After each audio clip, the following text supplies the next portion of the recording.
Hello. Can you hear? Hey, welcome to Okay. Tweed Talks.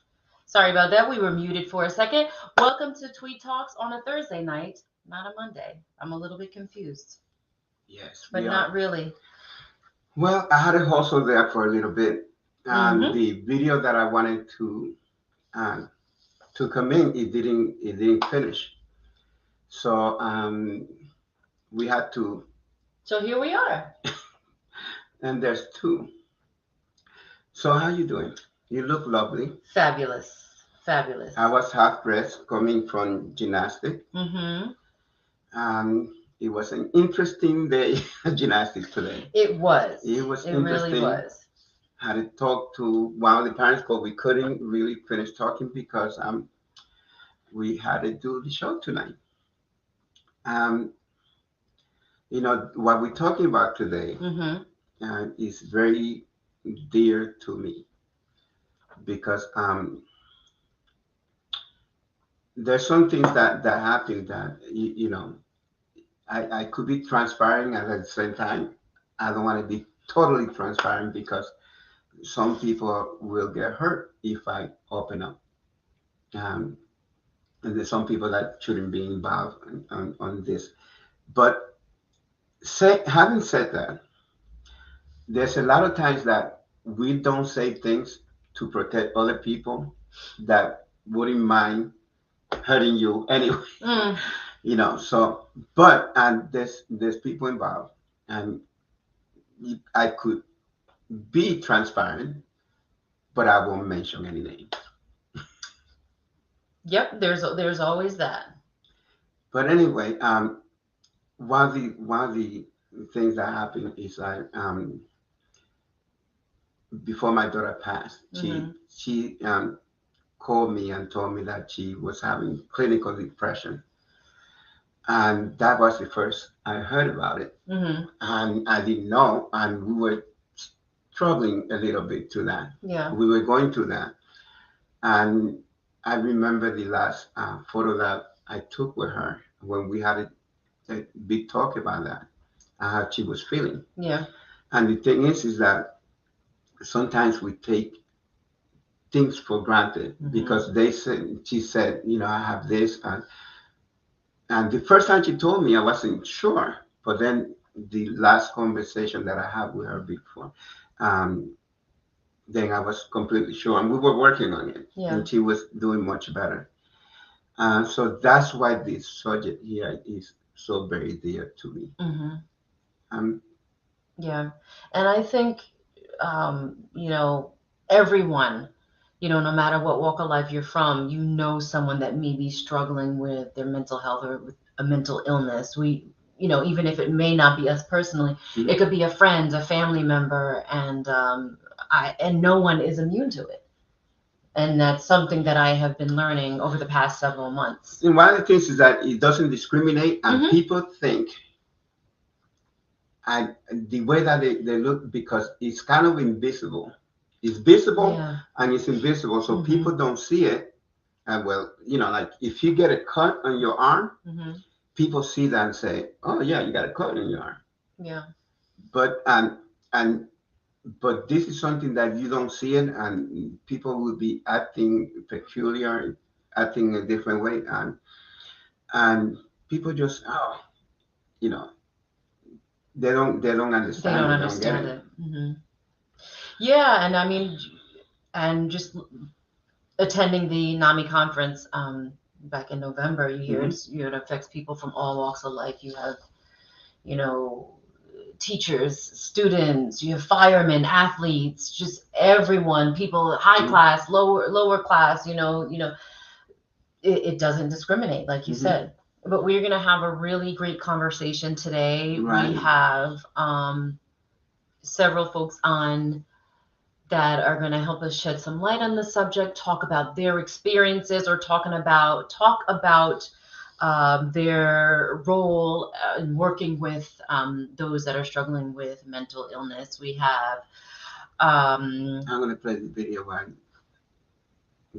Okay. Okay. Yeah. Okay.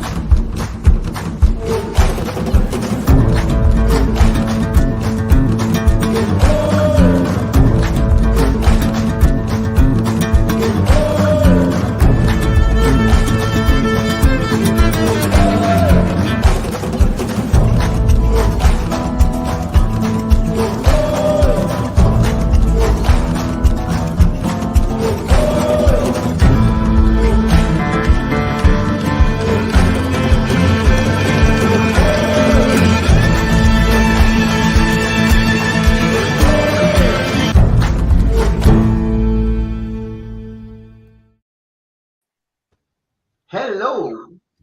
Welcome to the show, everyone. I was trying to introduce you, but then Pedro cut me off. I had a video that He's like, I really want to play this video. because he had everybody on it. Yes. So, welcome Crystal Marie Ortiz Gray, Tom Rue, Chris O'Sullivan, and Lori Schneider. Thank you all for coming and joining us on Tweed Talks for our last show of the year for focus on mental health. That was good. Thank you. So I think the first question I want to ask is what made you get involved with mental health? Okay, so Who are you? How are we doing this? Right, so we're gonna start by letting each and every one of you introduce yourselves, and why you are here joining us on Tweed Talk. So let's start with Crystal, and then when Crystal is done, we'll go on to the next person. Down. Yes. Hi, how are you? My name is Crystal Marie Ortiz Gray, and I'm a nurse and Army veteran. And what made me want to join you guys tonight is my personal struggle with mental illness and the fact that one of the biggest reasons I became a nurse is to help people. And I feel with the skills and the knowledge that I have, and also the personal experiences, that allows me to have even more empathy for those who are going through some sort of mental health crisis. And I'm like you, Pedro, like you said, it's very near and dear to my heart. So Well, thank you for joining us, Crystal. Tom Rue. Tom? Yes, I'm Tom Rue. I'm a licensed mental health counselor and a credentialed alcoholism and substance abuse counselor in New York and in Florida. I live and work in Monticello. I've got an office in Monticello. The practice name is Choices Mental Health Counseling. Mm-hmm. I've been a counselor since I finished a master's program in 1985. And I worked for Sullivan County Community Services and mental health, and in alcohol and drug abuse services when there was such a thing with the county. Mental health clinic is still there, behavioral health, but I was told recently that what was known as Sullivan County Alcohol and Drug Abuse Services has been essentially privatized, like a number of other programs that used to be run by the county. And I worked for almost 14 years for Richard C. Ward Addiction Treatment Center in Middletown. Okay. And then I retired from public employment and have not retired from work. Okay. That sounds a little bit like Pedro. Yes. Well, thank you for joining us, Tom. Chris O'Sullivan.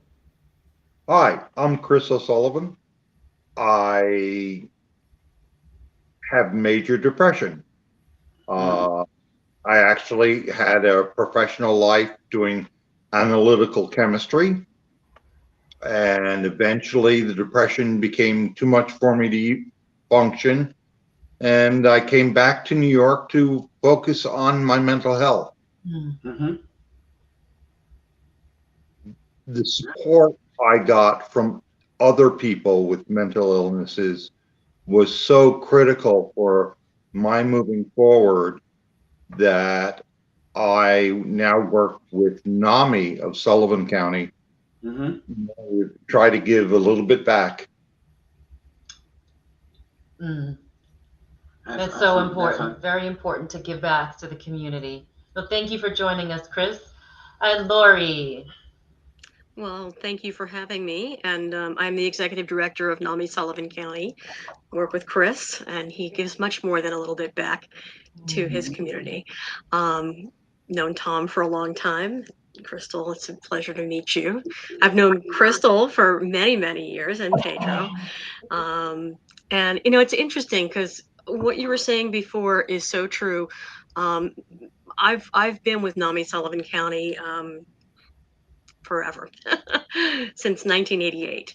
And so, and I started not having a tremendous background in mental health per se, but learned a lot from amazing advocates, family members, and people who themselves had diagnoses, and providers alike, and just like was a sponge absorbing lots of information. And NAMI is primarily a family support and advocacy organization. And so there are many different things that we do, but of all the things that we do, I think for me, the family support and the peer support and the hands-on work with people who are recovering from mental illness are the things that give me the most rewards.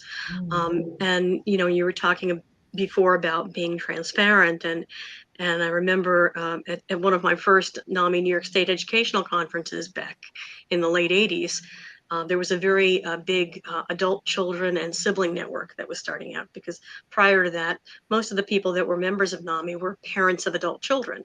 So to see someone in their mid to late 20s at a NAMI conference was a little unusual.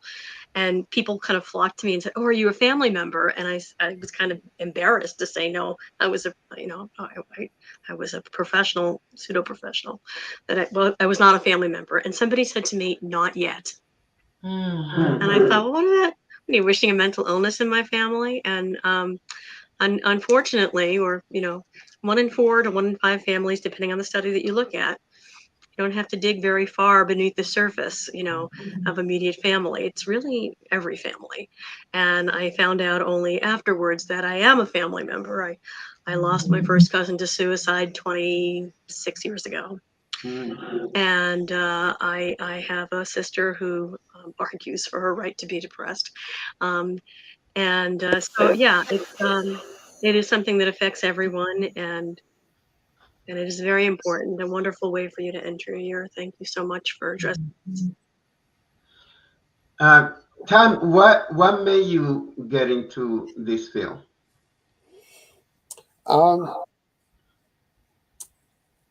I get into the mental health counseling field. I have to go way back.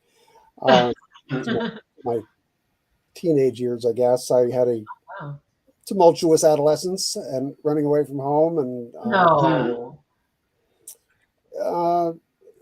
a lot of behavior issues at school. There was a school psychologist who was particularly caring and supportive, and really went out of her way to reach out to me. And when I applied to graduate school, I was asked a similar question on my application to graduate school: "Why are you interested in this field?" And I made reference to her in the paragraphs that I wrote there. I mean, like was said, I wanted to try to give something back, and I mean that was in my early 20s that I wrote that. Wow. All it takes is one teacher. Yeah. One teacher. Somebody that believes in you.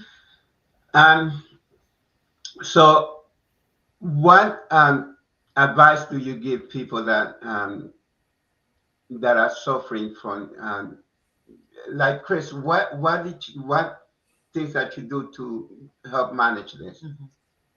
Oh, for me, it is very much learning to rebuild my lifestyle, so that my lifestyle is just full of things that support positive mental health. I'm a voracious reader. Okay. I'm a constant gardener. I love tech stuff, although the prices of things have gotten awful bad.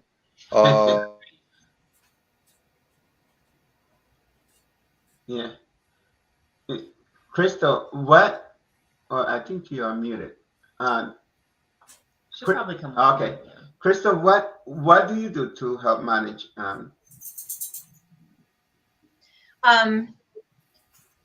For me, I guess you could say the way I was diagnosed was actually, I don't want to say unconventional, but it was a little strange, because when you look at when most people are normally diagnosed with bipolar disorder, I was actually diagnosed pretty late in life. I was diagnosed at 33 years old.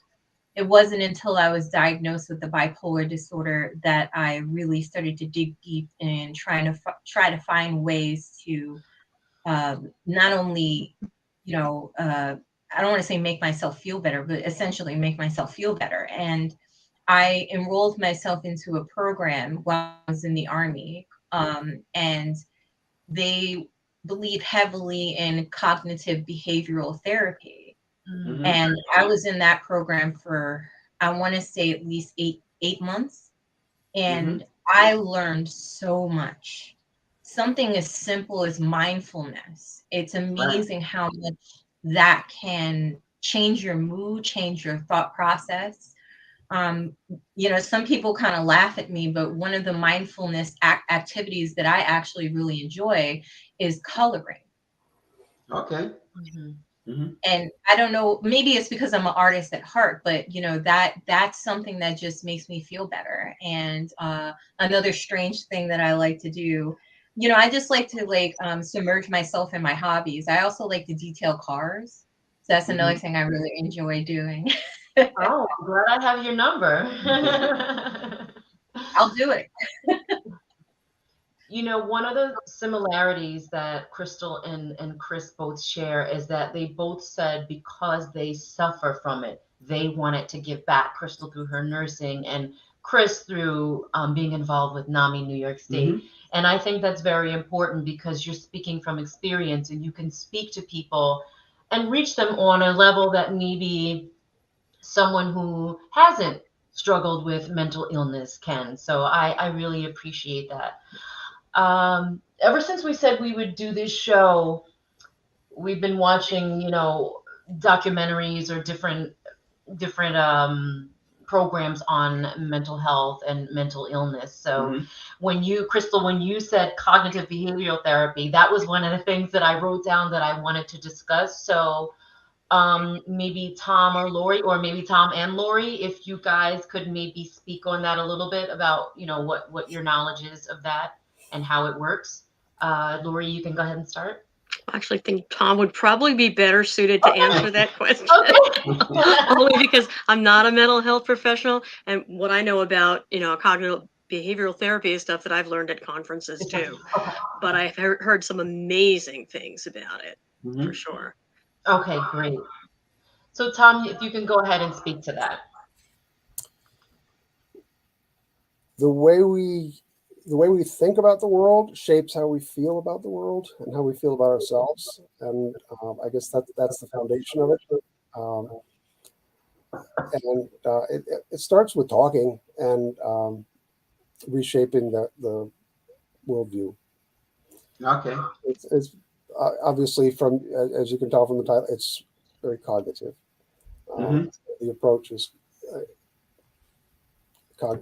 involves Mhm. cognition, involves thinking and rethinking and reframing. Reframing. Yes. Mhm.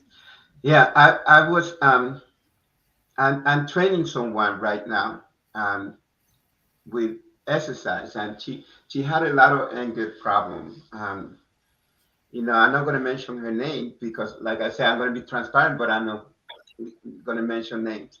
But I was training somebody, and she called me because she said that her counselor told her that she needed to hit something.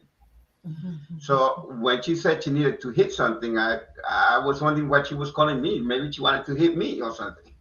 But she wanted to hit something. I don't have a badge anymore to hit, but I have training pads. And she came in, and she been training with me how long now? Like I would say probably 2 months, 3 months. Yeah, a couple of months. And when she came in, she wanted to learn,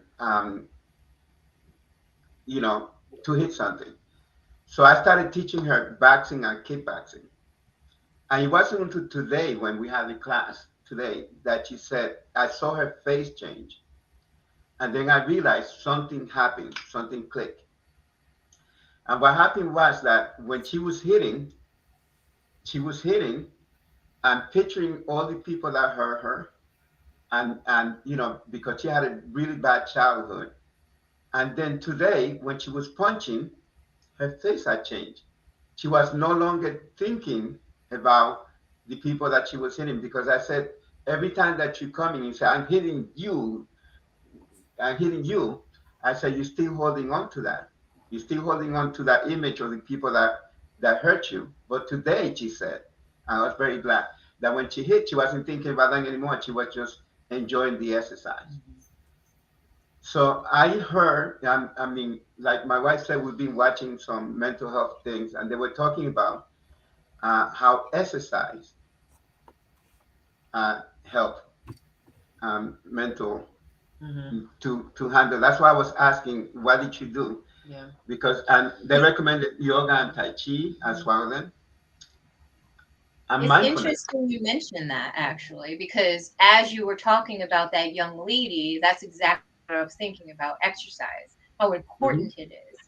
And though I was in the Army for a while and did a lot of running and jumping, I don't think I even realized then how much exercising every day was actually for my benefit. It was helping a lot. And when I had to make that transition from the Army to the civilian life, that was a hard transition all in itself. But I also obviously wasn't doing as much physical activity as I used to.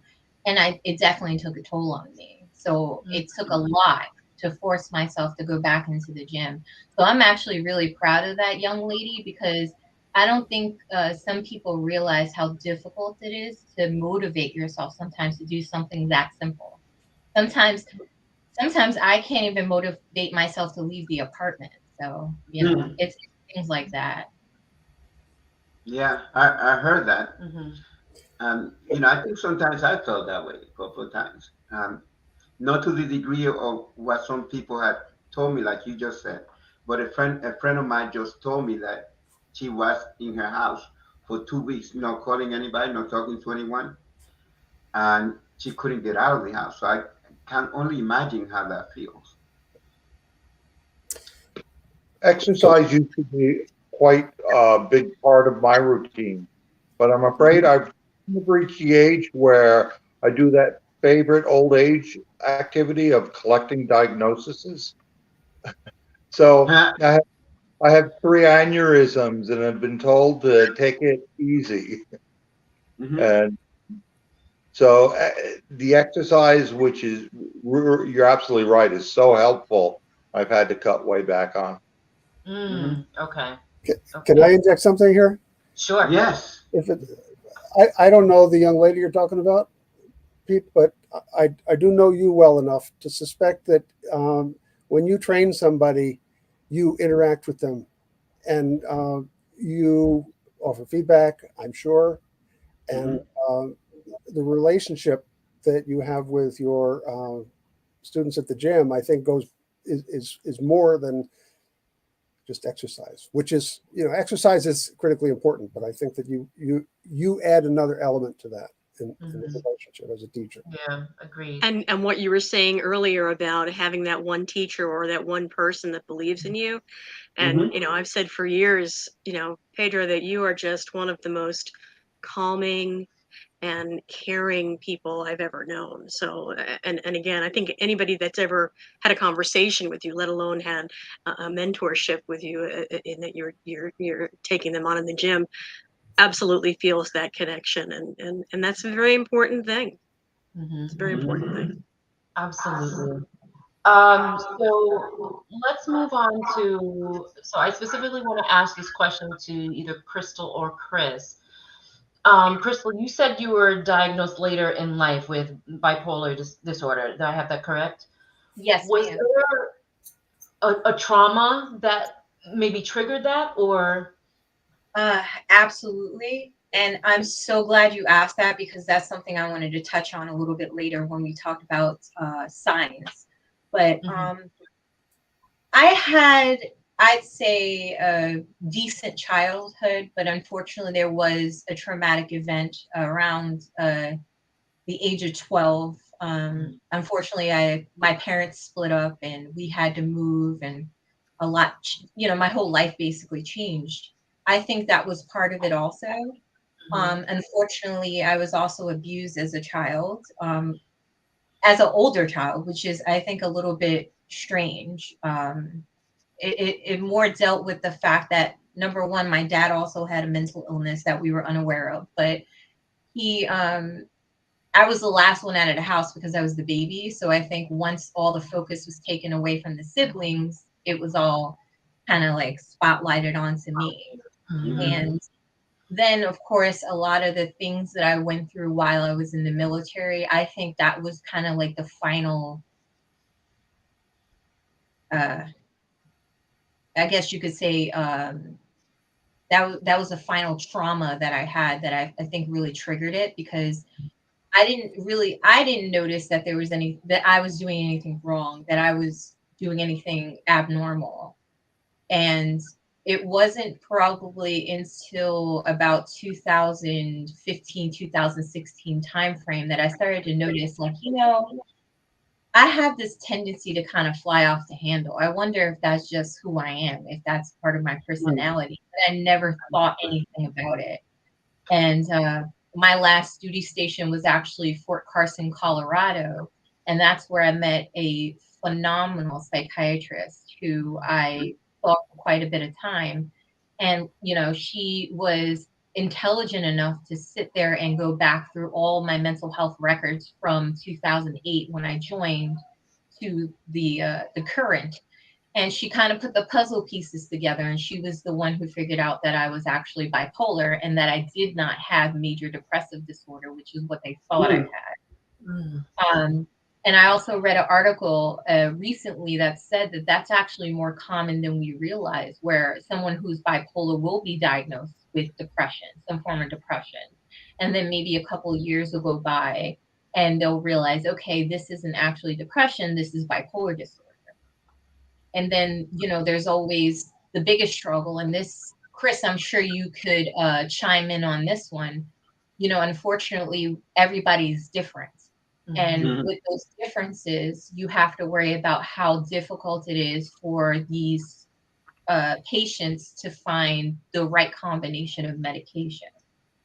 I was blessed enough that my doctor figured it out. But was that the case for you, Chris? Oh, it was quite a struggle for years until the right combination was come up with. I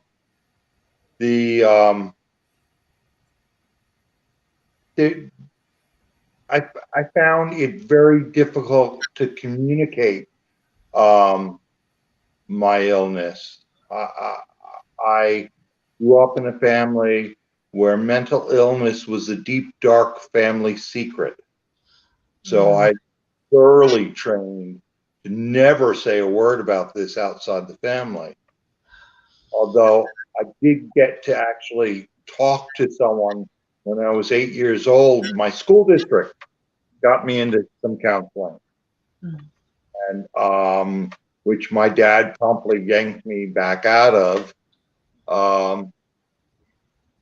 But that short time of counseling when I was 8 probably is what got me through my teenage years.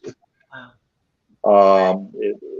I actually was dealing with someone who, when I look back at it, I think he was very advanced for the 60s.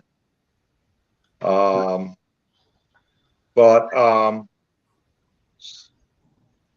have to admit that for me, when I talk to someone, especially the first few years, I would immediately lose my voice.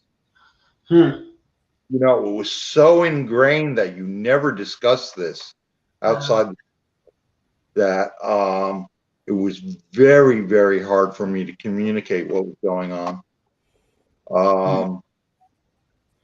And I have to admit, I probably am still not the best communicator about my emotional state, but I've become much better at opening up about it with people, and have found incredible support by opening up. Can I interject here? I was just going to ask Lori. Go ahead. You say what you're going to say. Then Well, it's kind of piggybacking onto what Chris just said. several years ago, Chris and someone else from our affiliate was trained to be presenters for one of the NAMI signature programs called In Our Own Voice. And it's a 90-minute presentation, part of which is video, where different people talk about their journey, and then two people live share, the dark days and coming to terms with diagnosis and treatment and hopes for the future type of thing. And so there's these different components. And I would go, we've done several presentations in lots of different venues, and I would go and every time Chris opened up about his background, it was always more pieces. Each presentation had some similarities and some new pieces that I'd never heard before. And his story is amazing, and just gives me more appreciation of the amazing person that he is. Agreed. You want? Yeah, I just want to talk about how Chris he mentioned that, you never talked about it, even within his family. And I know one of the things that was when we were preparing for that NAMI conference, we were talking about ending the stigma, breaking the stigma. So that's what I wanted Lori to speak about, ending the stigma and the stigma around mental illness, and then go right to Tom for a comment as well. Well, I mean, I think that to just step back for a second, when you talk about other illnesses, for the most part, other physical illnesses, and I don't differentiate I think mental illness is a misnomer almost, because it makes people think it's all in your mind, when in fact it's in your brain, and the brain is an organ of the body susceptible to illness like any other. So it is a physical illness, and the symptoms are as real as the symptoms of any other physical illness. But with most other physical illnesses, you don't have that additional burden of stigma and myths and misunderstanding to deal with. Whether you yourself have the diagnosis or you have a family member with the diagnosis, if you have a cardiac condition and you've been having chest pains and indigestion and pain, radiating down your left arm, and it's been happening for a week, and you finally get to the emergency room, you're going to be chastised and say, why did you wait so long to come here? And yet I cannot tell you how many conversations I have. I had a conversation with a family member today who wanted to get their family member help, who was not ready to seek that himself, and is an adult. And in New York State, in order to get someone help involuntarily, to get them into a hospital, they have to be a danger to themselves or others. And it's a horrible criteria. I mean, to be fair, and I said this to this woman today, it used to be like, decades ago, like in Soviet Union, and in this country, not so much different. If you didn't like the guy that your daughter was seeing, you could get her committed to a psychiatric hospital. The criteria was very, very loose. Wow. And so now we've the pendulum has swung so far in the opposite direction that it's almost impossible to get someone help if they don't want it. And unfortunately, not so much in a mood disorder, but certainly in the thought disorders, sometimes the illness itself robs people of the insight to know that they have an illness. So if they have a thought disorder or a component of a thought disorder, and the portion of their brain that involves insight is impaired by the illness, they may, they're not in denial. They're not being difficult and saying, well, I don't have a problem. You have the problem. Don't know. They don't know. They're not aware. The $20 word is anosognosia. And it's basically a profound lack of insight. It's been described as cognitive blindness. People just are not aware. And so, like, for instance, if I were to say to you, Crystal, do you have diabetes? No. Okay. If I were to try to convince you that you needed to take insulin for the diabetes that you don't have, would you take it? No matter how persuasive I might be, and you probably would start not trusting me because you'd think I was trying to hurt you because you don't have diabetes. And so that is the problem with many people who have particularly thought disorders, is that there's a lack of insight. And so medication compliance is affected, treatment compliance, seeking treatment at all, or staying in treatment if once it's started. So that can be a big problem. And again, the stigma that society heaps in addition to the symptoms is a burden that most other illnesses don't come with. I think we've come a long way. When I started back in the late 80s, it was far worse, I think. Nowadays you'll see television commercials about Zyprexa and all kinds of medications. If you go to the doctor, there's questions on, when you go to Bristol Run or whatever, do you feel safe at home? Are you feeling, there are questions that kind of are tweaking out whether you're having an issue, which you'd see a poster about depression in the doctor's office. And that was certainly not the case when I first started working in the field. So I think that we've certainly made a lot of strides, but we still have a very long way to go. So Tom, I was wondering, how do people get to you? Do they come because they have symptoms? How do they finally get to you? Is he recommended or? Well, what I have is a private practice, which means to some extent I make my own rules on things like that. And it's more flexible than an agency that has a dedicated funding stream where you have to follow the rules for eligibility. But people call me up. I mean, that's as simple as that. Or they email me is probably a better, more efficient way to get a hold of me, just because of my own office limitations to schedule an appointment. Does that answer your question? I know that, with the folks that come into your practice, they're not always, I knew something was wrong, so I came in. I know some of them have probably said, no, I didn't want to come in because I was ashamed. People don't talk about it. So I know you've probably experienced that as well. Sure. I think it's fair to say that stigma is rooted in fear and shame. And denial is a pretty universal human defense mechanism. And by denial, I do not mean dishonesty. I do not mean lying. I mean, like Lori was saying, blindness in many cases, not seeing it. And this applies in substance use treatment as well as in mental health. And those two fields are closely aligned and in many times can't be separated.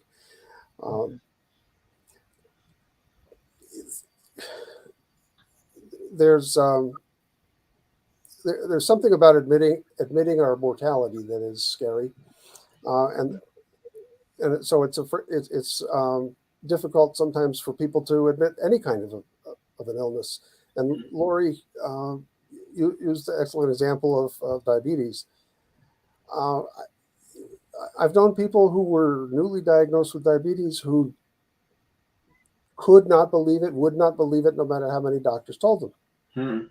That's just denial. Right, but that was true denial. That wasn't, a lack of insight. But it's not lying. They're not. No. Yeah.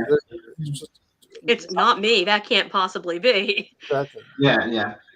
And, speaking on that note, when that very same psychiatrist who diagnosed me when she told me for sure that I was bipolar, even with a medical background, I argued with her.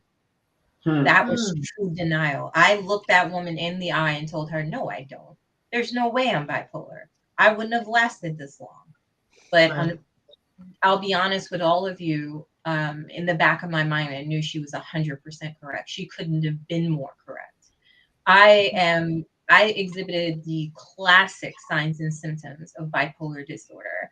And to kind of caveat off of what, Lori was saying about medication compliance, that's huge with your bipolar disorder folks, because they will take the medication and they will feel better. And then they would think to themselves, you know what? I didn't even really need this stuff. I don't need this. And they'll stop taking it.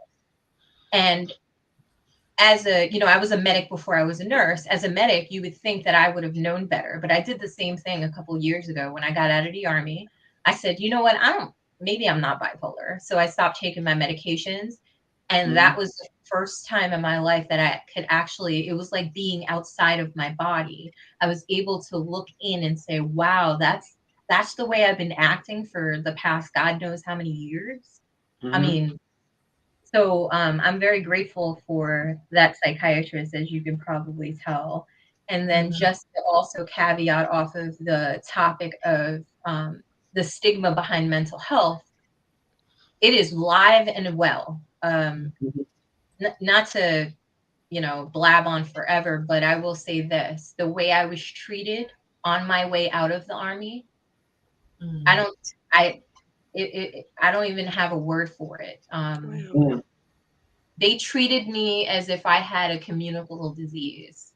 And of course, you know, you have to ask yourself, well, what about HIPAA? How do these people know? So this is the Army.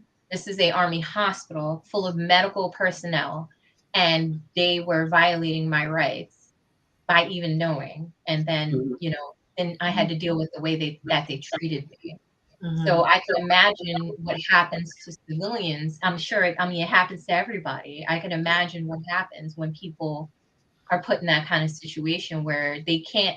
How could you expect someone to open up and talk about it when they're terrified to, because of the way that people look at them? They look at them different. They treat them differently. So I just wanted to let you all know about that experience that I had, because I think that is the biggest reason why people are not reaching out for help. Yeah, Absolutely. for sharing that. Stigma is still unfortunately alive and well. Yeah, you know what's funny? I was just thinking about this. When I was a kid, right? My mother wasn't rich, so I would wear certain clothes, and the kids would make fun of me because I wasn't wearing the label. You know, I wasn't wearing the label on the jeans, like, you know. So they made fun of me because I was poor. But the thing is that people are afraid of label. That's where the stigma is. They're afraid of the label, you know, and then you have to live with that label, you know. And so if you have Labels are for jars, not for people. exactly, Thank you. exactly. So then they're afraid, oh, now that I'm diagnosed this way, then I have to live this way. But I saw a kid running towards the ball and in gymnastics, you know, and they had to run and jump over. And the kid did the most horrible walk. And I remember because I had to forgive myself for this because I judged her on her walk and said that was terrible. And I was looking, what's wrong with you? You're much better than that.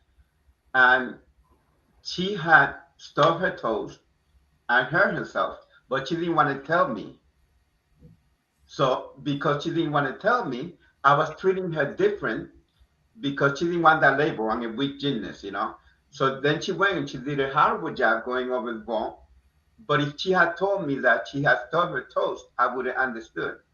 So I think that we got to get over that label thing and you know and say, yeah, this is the way that I am, and and then we could better understand. I think it's better Better than understand. the statement. Yeah, than the statement. And you know, it's interesting too. People, you don't open up and talk to other people about if you have a mental illness in your family or if you yourself have a diagnosis. It's not something that goes in the Christmas letter, you know, at the end of the year, you know, where you know, so and so was hospitalized. There's no, you know, people don't bring over a balloon bouquet or a casserole if you've had a psychiatric hospitalization, whereas, you know, the same as for some other physical illness. But I think that understanding, when you find somebody that you do feel comfortable opening up with, and I've heard this from so many people, invariably they're going to say, oh, you know what, my brother or my aunt, or and there was a reason why you felt comfortable sharing that with somebody. But you really don't have to scratch far beneath the surface to find in every family. You don't have to go too far from within the immediate family. And I know, Crystal, you and I had spoken. You kind of came to be a model ambassador for Off the Mask, sort of late in the game. And like I said, we've known each other for years and years and years, and it never occurred to me, I knew you were a model, I knew, but it's like, well, there should be some kind of connection to mental health in this. Right. And I didn't know that there was, and because we never talked about it. I mean, it's not something that you generally open a conversation with in most circles. But it kind of made me think, well, gee, I wonder how many other people,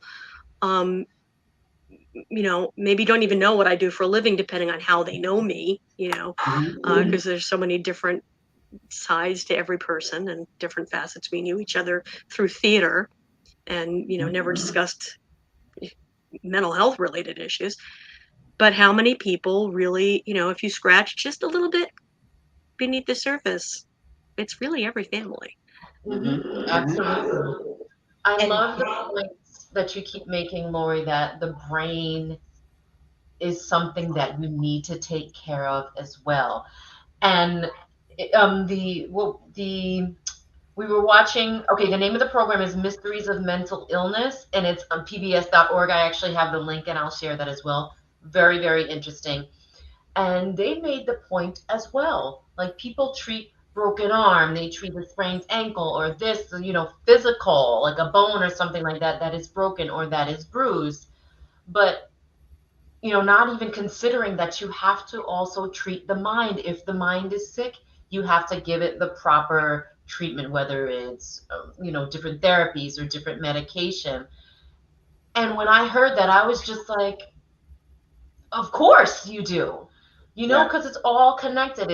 It's all connected in one body. So if you treat this, you also have to treat the mind. And it makes complete sense. But people, like you said, there's a stigma. People don't want to speak about it. Right. But besides the stigma too, I think people, again, the mind versus the brain, it is the brain. These are neurobiological brain disorders. Yeah.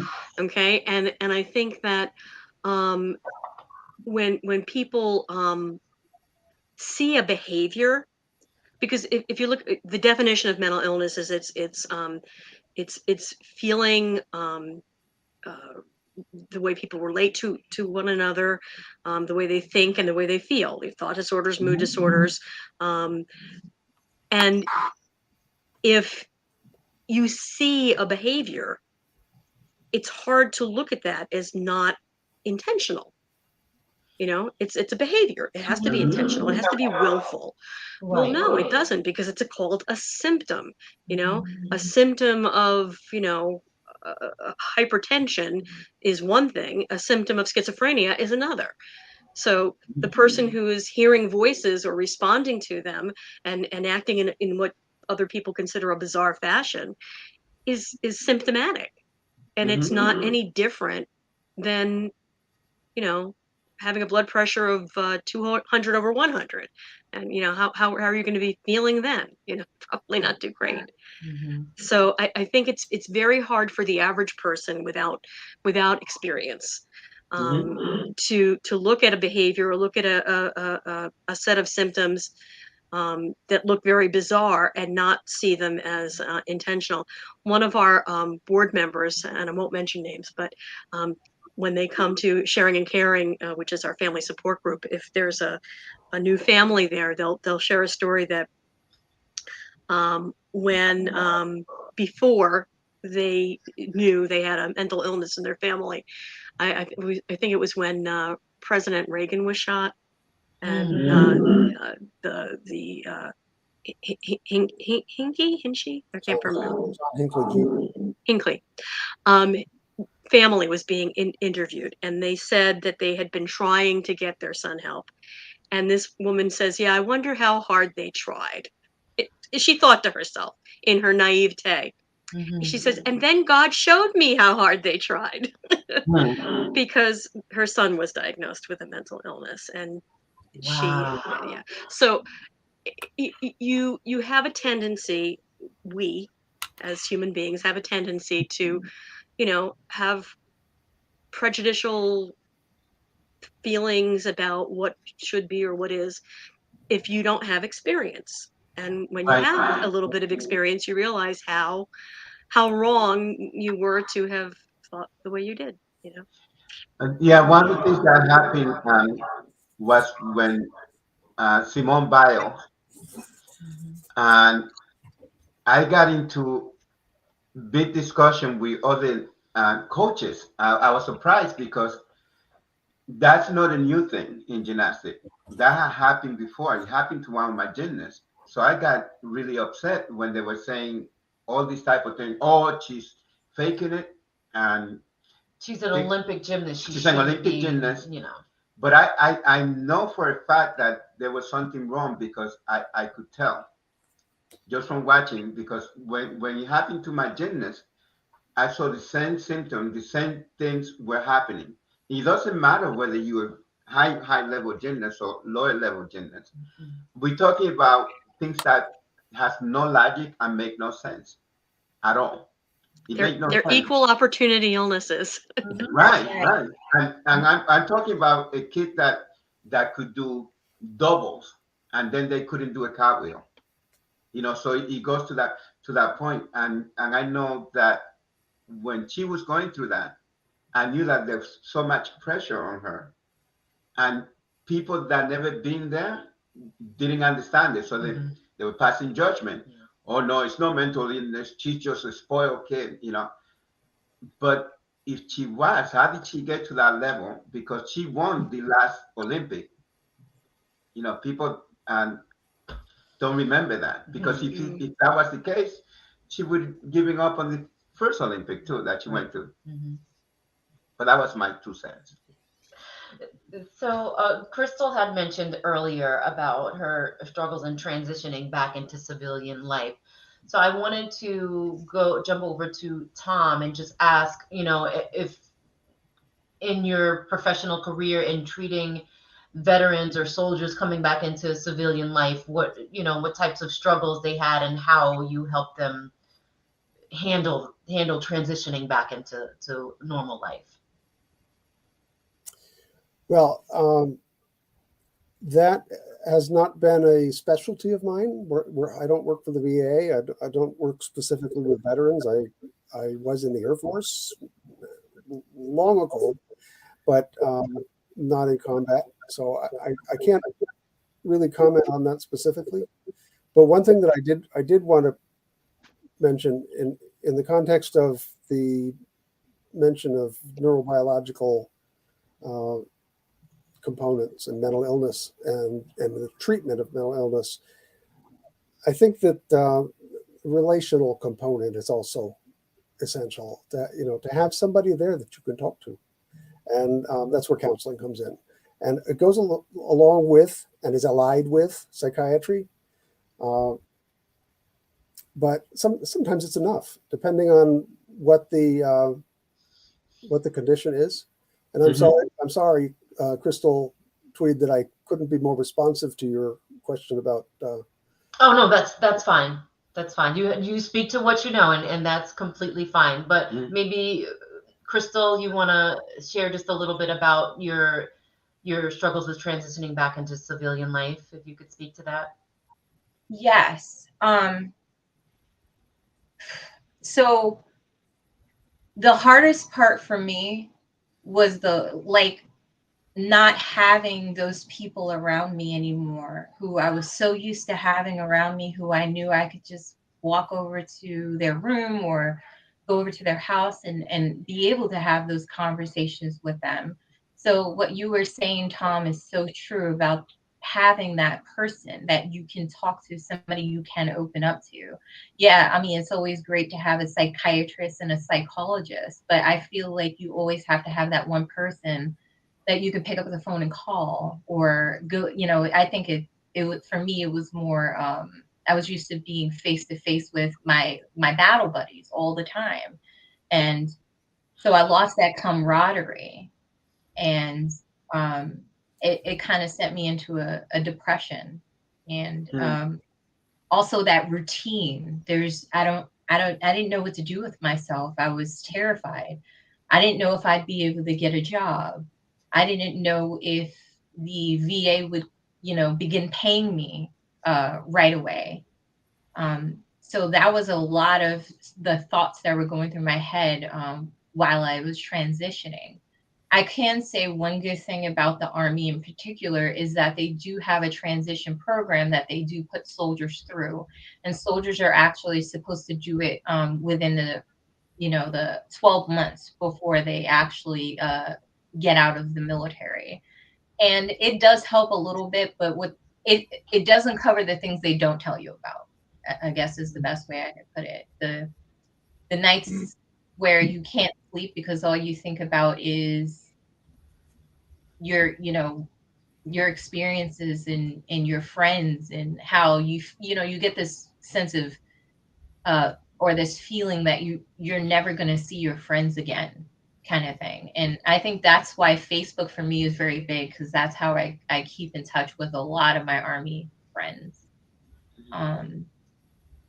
But I'm kind of a weird case, because I was also, while I was transitioning, unfortunately, I was also going through a divorce at the same time. So, and I did want to share this story with you guys quickly. During that time period before I actually was discharged, I attempted to take my own life. And circling back to your original point, it was because I felt alone. It was because I felt like I had no one to talk to, and that nobody understood me. And then you got to, kind of turn and look at my chain of command and the way they treated me. They took me out of the clinic in which I was in charge of. They took my soldiers away from me, and they just made me feel alienated. That's what they did. They alienated me, and that just made everything 10 times worse. That's the word, yes. Tom, do you feel that most of the people that come to you have had like a big trauma?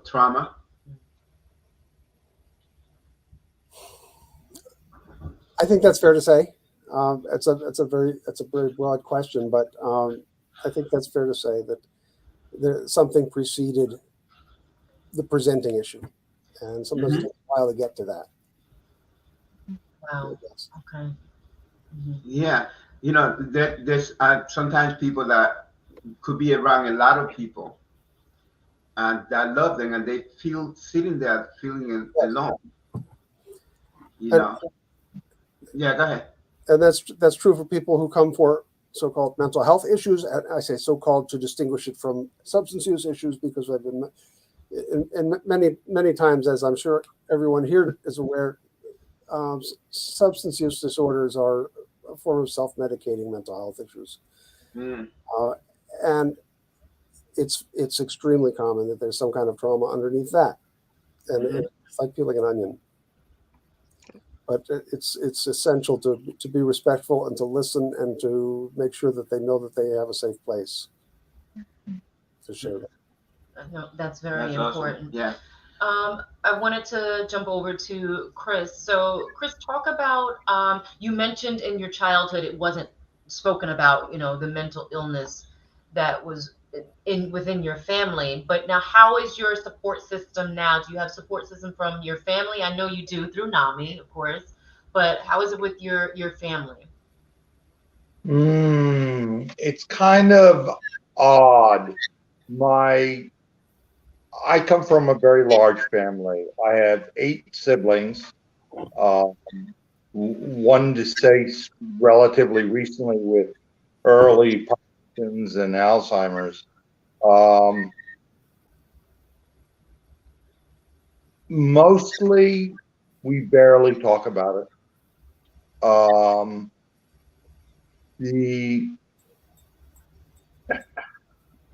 We come from a family where there was a lot of emotional abuse as children. So for instance, to me, that was a normal childhood until I was out of the house and discovered that wasn't a normal childhood. And I had to do a lot of growing up again, all over again in my 20s.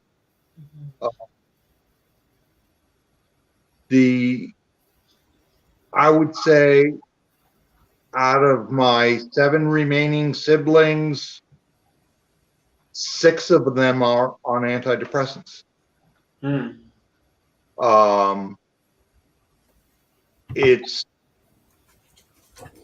becomes a question of, well, how much of it is inheritance because major depression runs in the family, and how much of it is the trauma of dealing with emotional abuse as children.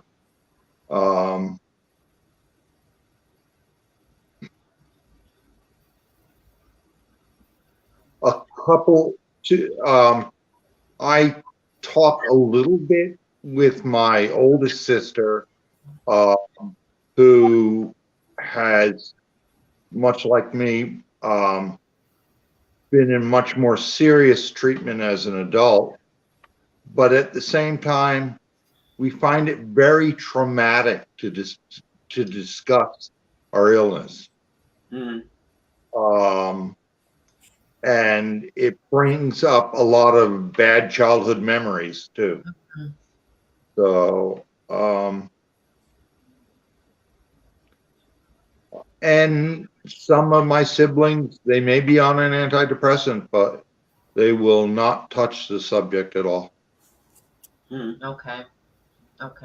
And it's definitely because of, again, we mentioned the word stigma several times. They don't, it's just not talked about. You don't talk about it. It's not my kid. Not my kid.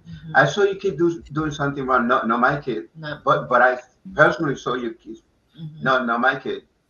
So yeah, denial, and denial, because we don't want to be labeled.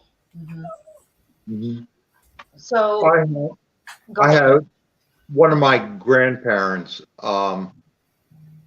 who had major depression, and what I know today about how to deal with the illness, she was isolated.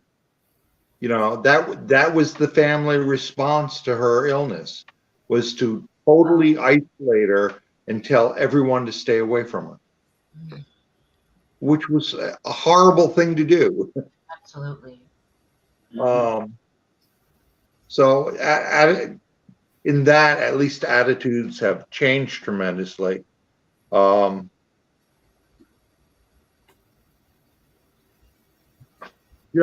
still struggle. I keep people at an emotional distance. I do it all the time without even thinking about it. Some people are more sensitive, more aware of it than others. But I have my friends to remind me when my symptoms are coming too far to the surface, and because sometimes I'm a reasonably intelligent person, but I can be as blind as anyone else. And it's very important to have friends like that. I know. Is there something that you recommend, like when people start getting those feelings, like it's coming? Is there something that you recommend that they do? Who are you asking? Any of them, yeah. Pick up the phone and call someone that you trust. Excellent advice. Yeah. Do you have a list of people that you will call first that will understand? I can't say I ever formalized it into a list, but I have certain individuals that I know I can call immediately, and we'll be on the phone for hours. So, and that's if I just don't say, well, I need an excuse to get it out of the house. Let's go get coffee somewhere. Can I guess I'll go back to Tam again. Is there like a list of symptoms that people that may not realize that there's something wrong? Is there like a list of symptoms that you gotta say, okay, I better call someone? That perhaps they're not unaware that they have something wrong. Is there a list like that? Um, it's hard to answer because there are so many different conditions, different, but that all come under the broad heading of the human condition. Mm-hmm. I mean, feeling lonely, feeling like isolated, feeling like there's nowhere to turn, or things are just people are just not there for me. No biting. I love the little whining in the background. I know. I'm like, oh, baby. No, no, It's teething, but having a dog is incredibly therapeutic. Oh, okay. Yes, Yeah. it is. Yeah. I hope everybody understands how I mean that, but it truly is. Lori, you have a farm? With lots of it. I've got lots of maybe- equine and canine and feline therapy at my disposal at all times. So before we let you all go, first I will go to Crystal. You mentioned to me that you wanted to start an organization to help veterans get proper mental health care. So talk to that, and then we will go to Tom to plug choices. Then we will go to Lori and Chris just to give us a little information about NAMI. Yes. Honestly, it was a few months ago that I was downtown Baltimore, because I actually live here in Maryland now, but I am originally from New York. And you just see a lot of homeless veterans around the VA. It's kind of like you see these tents, like people call it Tent City, and it just a thought just hit me, and I said, you know what?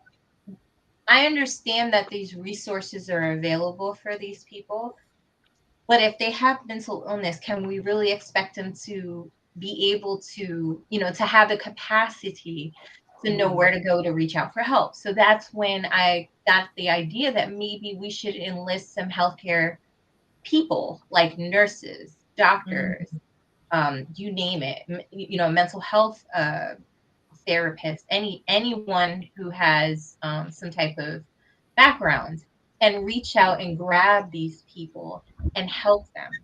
And I think the very first thing that needs to be done is the mental illness aspect needs to be addressed. And then of course housing, or if not done simultaneously. So that's my plan. When I finish my master's degree in nursing, I'd like to start an organization that does just that. Fantastic. Yes, we would love to hear more about that, Crystal. So when you are very close to getting it up and running, or you need to get the word out, you can follow up and just let us know. And we'd love to help you do that in any way that we can help. Thank you. Tom, so Choices Mental Health, correct? Choices Mental Health Counseling, BLS. Yeah. I'm not sure what you mean when you say a plug for it, but I mean how to get in touch with me? Yes. Yes. And we will also share that information when we that post it as well. You can go ahead. All right. Phone number is 845-513-5002. I've had some problems lately transitioning between Verizon and Spectrum, but today I think it was resolved and my voicemail is fully functioning. But I still encourage people to make their initial contact with me by email if they're having trouble reaching me on the phone. What's that? Do you do virtual counseling also? Yes, I do. I do virtual. I do 5 groups a week. I have two substance use relapse prevention groups, a mental health group, which is rather general, and a women's group, and also an alcohol and drug education group on Mondays. Okay. And I see people individually all day long. Um, I have an office that currently it has traveled a bit, but currently it is located behind Vision World on Broadway at 343 East Broadway. In an office behind Vision World there. So if I don't know what else you want me to say in the That was great. That was good. I'm actually typing it into the comments as well. Okay, and the website is choicesmhc.com. Okay. Choicesmhc.com. So another way to reach out to me. Yes, okay, so we put that right into the comments. Lori, tell us a little bit about some of the services that NAMI offers for folks that are seeking help. So NAMI is the National Alliance on Mental Illness, and we are the Sullivan County affiliate. Primarily a family support and advocacy organization. So we don't offer any clinical services, but we do referrals to clinical services. We have a family support group that meets twice a month. And currently that is a hybrid meeting. So there is a live and in-person portion in Monticello and in Port Jervis. And also it's available via Zoom or via telephone for people who don't even have Zoom. We also have a suicide bereavement group for people who've lost a loved one or a friend to suicide. Meets once a month, also as a hybrid. We also do a NAMI connection group, which is kind of getting its feet again. It was up and running, and then it kind of lapsed a little bit with COVID, but we are getting it back up and running. And actually, Chris is one of the facilitators of that group. That is a peer-run, peer-to-peer group. We do advocacy programs for people in the adult homes and family care homes, where we'll take people out into the community for lunch or shopping, or just getting out, not staring at the same four walls 24/7, which is so important. We also have a Compere program, and Compere is a nationwide program that recruits caring men and women to volunteer to be in a one-to-one friendship with someone recovering from a mental illness.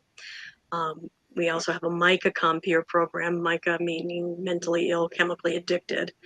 And we have group activities for both of those programs, so that even people who aren't yet matched with a volunteer get a benefit of a social recreational activities in their peer group and getting out in the community.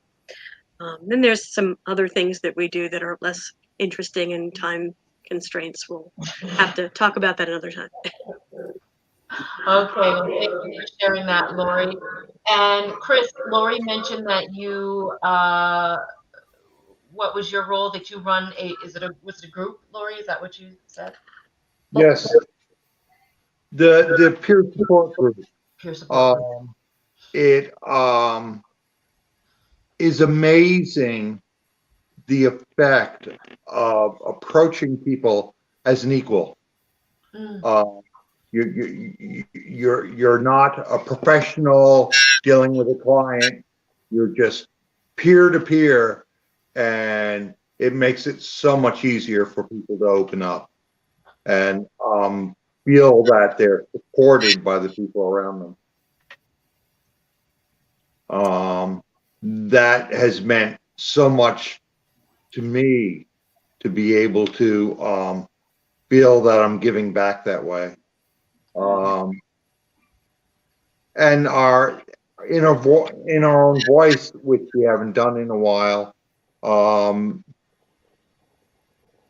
was also another outreach and education, which involved exposing our souls, in a manner of speaking, to a group of strangers. Surprisingly cathartic. I would like to, we're talking, and it occurred to me to maybe mention a project that Chris and I have been working on for the past few years. And it's actually kind of goes hand in hand with my theater connection. I was at a meeting that I don't normally go to, and a bunch of providers were there. We were each given, I think, 2 minutes to talk about our agencies. And I think even those of you who've just only met me realize that I can't even say hello in 2 minutes. But at the end of the meeting, this woman was talking about a show she had seen up in the Finger Lakes area that was a man who, when he was 7, his mother had her first suicide attempt, and that the show was funny and heartwarming and heart-wrenching, and involved audience participation, and it was just amazing. And I said, that sounds fantastic. Do you think we could get him to come down here and do that? And she said, no, it's not his story. It's a play with a script. I said, really? And she said, it doesn't have to be a guy. It could be a girl. I said, really? Because I've been doing community theater for 30-something years as a director and an actor. And so I went back to the office and I Googled every brilliant thing, and I got 15 pages of PDF, devoured it, got a copy of the script, talked my board into this was put in my lap for a reason, and that it had to be done as a fundraiser and as an awareness raiser. And what started out as, okay, you can do it 3 times, and if it's well received, it never was 3. It was 4 and 5 before it was the first 3 were even done. And Matthew Shapiro, who unfortunately couldn't be with us tonight, from NAMI New York State, had us do it up at the NAMI New York State Educational Conference a few years ago. We toured the state with it. Chris is, it's a 1-person show, except that it does involve a lot of audience participation. So I'm the actor and the director, and Chris is our technical director and support guy and sound man and schlepper and all of the above. And so the 2 of us have gone all over the state doing it. In New Jersey, college students, any agencies that want it as an in-service for their staff. It is truly a magnificent show. It's funny without poking fun. It doesn't make light of the serious issues of depression and suicide that it talks about, but it is so real and so powerful. And everyone that's seen it has just had their socks knocked off, literally. So we have done it only once since after COVID, because it's not the kind of thing you can do virtually. It relies, it's a very intimate setting. It's not actor on stage and audience in the dark. It's everybody kind of in a big room, very close to each other, taking part in an experience together. And so we have a few things hopefully happening starting again in January. And I would love to have more opportunities. So if anybody that's hearing this would like to get a performance going, we will come anywhere. And it's about a 70-minute show with some time before and after. So like a 2-hour block of time, and a wonderful vehicle for opening up a dialogue about depression and about suicide. That's awesome. Yeah, that's awesome. Can I say one more thing about my practice here? Yes. Which one of you was asked? I think it was Pete asked if I do virtual sessions. Absolutely, I do that. But I also see people in person for individual therapy. At this time, I'm not doing group therapy. I mean, when you think about it in terms of COVID, that's probably the most dangerous procedure that a counselor would do. And get a bunch of people crowded together in a little room, breathing on each other. Right. I don't know when we'll get back to that. I hope to. I have a group room, which is one of the reasons that I moved again, because I do want to get back to in-person group therapy. But we meet online at the moment. I just want to say one last thing, and that is salt and sugar look exactly the same until you taste it. So when you look at people and say, well, they look normal, That's not necessarily true until you taste it, until you find out what is going on inside. And so people that like to judge always, take it on a personal level Mhm. because we all look the same, but what's going on inside is not really the same. So I would say, put the judgment and the label thing, and when I started talking about the label before, what I meant to say is that I wanted a label. I wanted the label James like everybody else. But then when we grow up and when it comes to a personal thing, or we don't want the label, you know. But that's when we backwards on that. We should really understand that when you have a label, then we know how to treat you. Okay, Mm, so uh, love that. seek help. Mhm. Could I interject one thing? You were mentioning normal. I always say that word with air quotation marks. Right? Normal is a setting on the dryer. That's Yeah. it. Because otherwise, there's no such thing. I don't. Mm. I I concur. don't know how to work my dryer, so. Gotta teach them. But I do. Well, listen, thank you all for joining us on this important show to help us end the year and talking and discussing mental health and mental illness. We hope to have you guys back on again sometime in the new year and have a wonderful, happy, and healthy new year to you all. And to you as I well. want to thank all of Thank you you for so the much. work that you do, including the Tweeds, especially the Tweeds, for inviting us here tonight. Thank you. You Thank guys you. are amazing, Thank you. as well as- Thank you. Thank you. We And wanted thank you to for finish having this. hmm I'm sorry? Thank you for having us. Oh yes, Absolutely. absolutely. We Absolutely. loved it. We don't even do a show on Thursday. We do it on Monday. Yeah. But we thought that this was very special to finish up the year Mhm. because there's a lot of things going on out there that you know that are very sad. Yeah. So we thank you from the bottom of our heart, Yes. for coming on with us. Thank you so And much. thank you Thank for you the all. opportunity. Happy New Year Happy and have New a Year. Happy great New Year. All right. So we say, as always, um, love, peace, and harmony. Mhm. And we'll see you next year. Happy New Year from Tweed Talks, guys. Okay. We'll Bye-bye. be We'll sure see to you next share year. this post with all the information that it was included in this wonderful, wonderful interview. Mhm. Okay. Love, peace, and happiness. I change it. Bye-bye.